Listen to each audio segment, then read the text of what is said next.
आप सभी को मेरा नमस्ते। ये वीडियो हमारे देश भारत के इतिहास के बारे में है। वह इतिहास जिसके बारे में हमारी किताबों में जिक्र नहीं होता, जिसके बारे में हम सभी को पता होना चाहिए, लेकिन शायद हम में से कुछ ही लोग ये सब जानते होंगे।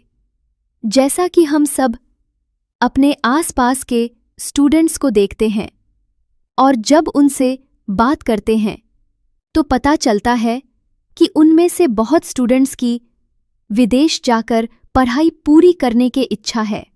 ठीक इसी तरह क्या आप जानते हैं, आज जैसे हमारे देश से स्टूडेंट्स विदेश जाते हैं, वैसे कभी विदेशों से स्टूडेंट्स हमारे देश भारत आया करते थे।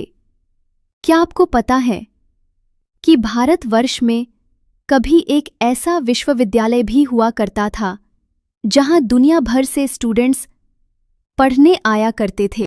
जी हां, हम बात कर रहे हैं तक्षशिला विश्वविद्यालय की, जिसे मानव इतिहास पहला अंतर्राष्ट्रीय विश्वविद्यालय माना जाता है। यह विश्वविद्यालय लगभग 2700 साल पहले स्थापित हुआ था, आज के पाकिस्तान के रावलपिंडी जिले में, जब यूनान में भी शिक्षा की व्यवस्थित शुरुआत नहीं हुई थी। लेकिन क्या तक्षशिला केवल एक शिक्षण संस्थान था? नहीं, ये तो था एक ज्ञान का तीर्थ, जहां शिक्षा केवल पुस्तकों तक सीमित नहीं थी। यहां पढ़ाया जाता था आयुर्वेद, गणित, खगोलशास्त्र, युद्धकला, राजनीति, वास्तुशास्त्र और संगीत। और सोचिए, यह सब उस युग में था जब न इंटरनेट था, न छपाई का कोई साधन, बस गुरु और शिष्य का संवाद और मौखिक परंपरा। तक्षशिला में पढ़ाए जाते थे 175 से अधिक विषय और विद्यार्थियों की संख्या थी 10,000 से भी अधिक। यहाँ के शिक्षक भी साधारण नहीं थे। भारत के महाविद्वान चाणक्य यहीं के आचार्य थे।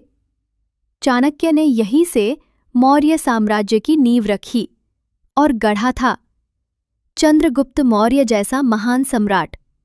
यहाँ पढ़ने आए थे चरक, जिन्होंने रची थी चरक संहिता, आयुर्वेद का शाश्वत ग्रंथ। कल्पना कीजिए वो कक्षाएं कैसी होंगी, जहाँ वृक्ष के नीचे बैठकर गुरु ब्रह्मांड के रहस्य समझा रहे होंगे।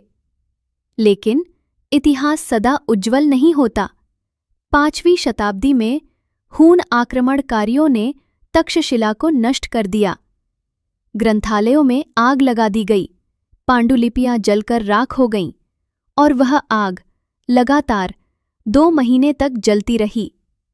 वेद, पुराण, उपनिषद, आयुर्वेद सब कुछ खाक हो गया।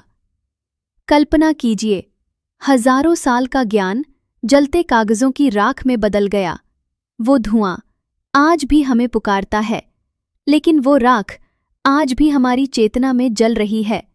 तक्षशिला आज भी है हमारी सभ्यता की आत्मा। आज जब हम डिजिटल युग में जी रहे हैं, तक्षशिला हमें याद दिलाता है कि भारत का शिक्षा में योगदान सदियों पुराना है। यह केवल एक विश्वविद्यालय नहीं था, बल्कि एक दीपक था जिसने पूरे एशिया को प्रकाशित किया। तो आइए इस महान परंपरा को फिर से जीवित करें। ज्ञान को केवल कमाने का साधन नहीं, बल्कि जीवन का आधार बनाएं। क्योंकि जब हम तक्षशिला को याद करते हैं, हम उस समय को याद करते हैं जब भारत ज्ञान का प्रकाश स्तंभ था।